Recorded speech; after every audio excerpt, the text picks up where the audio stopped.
Bonjour à tous.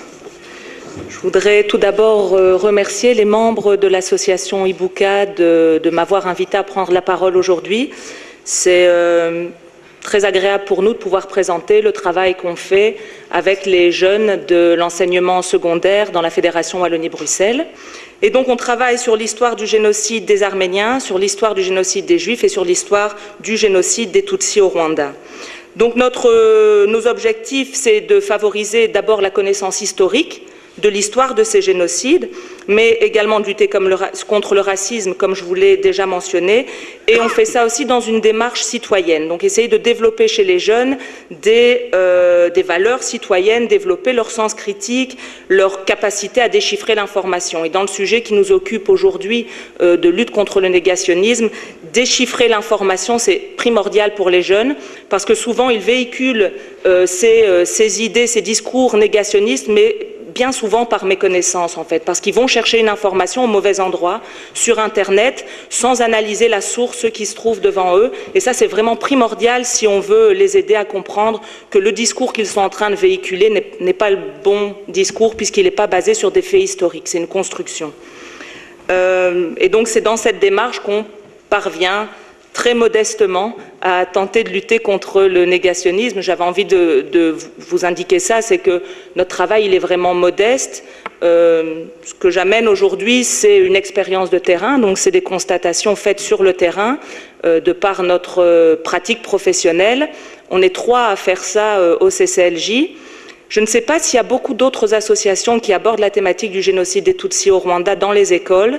Mais voilà, en tout cas, il y a matière, il y a beaucoup d'enfants et de jeunes à rencontrer, et c'est un sujet qui les intéresse parce que c'est un sujet qui est lié directement à l'histoire belge. Et ça aussi, je vous avoue, quand on leur parle de la période de la colonisation belge, beaucoup d'enfants découvrent ce qui s'est passé. Et aussi pour des enfants d'origine africaine, c'est très important de parler de cette thématique-là, parce que finalement, d'une certaine manière, ils s'identifient, ils se sentent reconnus dans le pays d'accueil des parents, parfois des grands-parents. Et donc, c'est vraiment un sujet à développer. Et donc, voilà, ceux qui ont envie de nous rejoindre dans les écoles sont les bienvenus parce qu'il y a vraiment du boulot. Donc, le programme La haine, je dis non, ça s'organise comment? Donc là, je passe un peu à la deuxième partie de présentation de certains outils et pistes pédagogiques. Alors, ce qu'on fait, c'est qu'on organise des matinées ou des journées au CCLJ. Donc une journée au CCLJ, une journée type, c'est quoi? C'est le matin, les élèves arrivent vers 9 h, on leur montre un film. Dans le cadre du génocide des Tutsis, ils voient Shooting Dogs. On a travaillé également avec les documentaires d'Aimable Karirima. On a proposé également une pièce de théâtre qui s'appelle Sur ma colline. Donc on essaye de trouver un médium, peut-être artistique si je peux utiliser le mot, pour les aider à entrer dans cette histoire.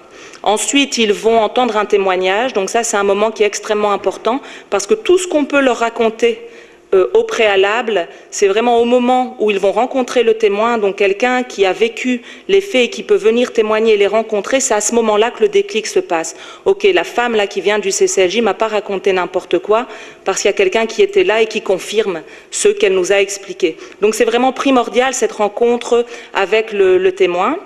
Et puis, bon, on a un lunch. Et l'après-midi, on les dispatche dans des ateliers d'éducation à la citoyenneté. Donc on a des ateliers plus historiques qui reviennent sur certains points précis de l'histoire du génocide. On a des ateliers qui proposent un autre témoignage. On a des ateliers qui sont plutôt des jeux de rôle sur les stéréotypes, préjugés, discrimination. Donc ça, c'est ce qui se passe dans le cadre d'une journée au CCLJ. On accueille pour une journée 220 jeunes. Et sur une année scolaire, c'est environ 1000 jeunes qui passent par le CCLJ pour être sensibilisés à l'histoire d'un des génocides du XXe siècle. Mais avant de venir au CCLJ, on va tous les rencontrer dans leur école. Et là, c'est un moment très important puisqu'on va leur expliquer l'histoire du génocide. On ne les fait pas arriver au CCLJ sans aucune base. On les informe, on leur propose un exposé historique où on va reprendre l'histoire du Rwanda depuis 1884 et la conférence de Berlin, donc le moment où l'Europe se partage l'Afrique. Et donc, on va vraiment traverser la période, on va leur expliquer l'arrivée des colons allemands, puis belges en Afrique, tout ce qui est mis en place, et puis les deux républiques, et on aborde un petit peu l'après-génocide également avec eux. Donc avant d'arriver au CCLJ, ils vont déjà avoir une espèce d'idée de l'histoire. C'est aussi le moment où on peut répondre à beaucoup de leurs questions et c'est souvent à ce moment-là, dans le petit groupe classe, que les langues se libèrent et qu'on entend énormément de choses. Donc on les rencontre avant, ils viennent au CCLJ et puis de temps en temps les profs nous appellent pour repartir après la journée dans la classe s'il y a certains points qui sont restés un peu obscurs pour qu'on puisse venir éclairer les informations. Il nous est arrivé aussi, à la demande de certaines écoles, d'aller avec des témoins, des rescapés, directement dans l'école pour que ceux-ci puissent livrer un témoignage et répondre aux questions des jeunes. Je vous avoue que notre difficulté aujourd'hui, c'est vraiment d'entrer en contact avec des personnes rescapées qui se sentent prêtes à témoigner. On sait que c'est très compliqué, mais je pense que c'est extrêmement important et que c'est vos témoignages qui nous permettent de lutter contre le négationnisme. Il y a vraiment quelque chose qui se passe auprès des jeunes au moment où ils vont rencontrer le témoin. Et ce n'est pas tous nos discours historiques, même s'ils sont importants, qui vont permettre ce déclic, très sincèrement.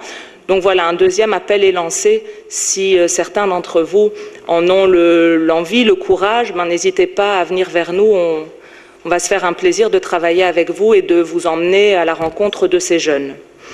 On soutient donc certains projets spécifiques de classe. On a également proposé une semaine dans le cadre des 20e commémorations avec des activités artistiques, des ateliers, des conférences, etc. Et en 2015, on a organisé avec Dominique Célis, qui est enseignante de philosophie à l'école française de Kigali, un voyage d'études au Rwanda.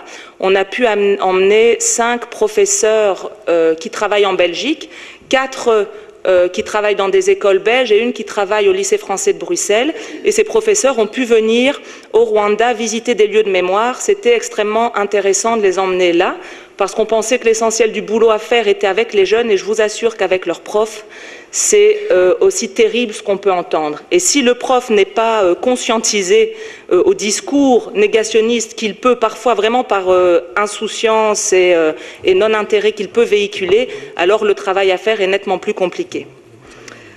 Pour terminer, j'aimerais donc réitérer mes appels aux personnes qui sont prêtes à témoigner, à nous accompagner dans ce travail.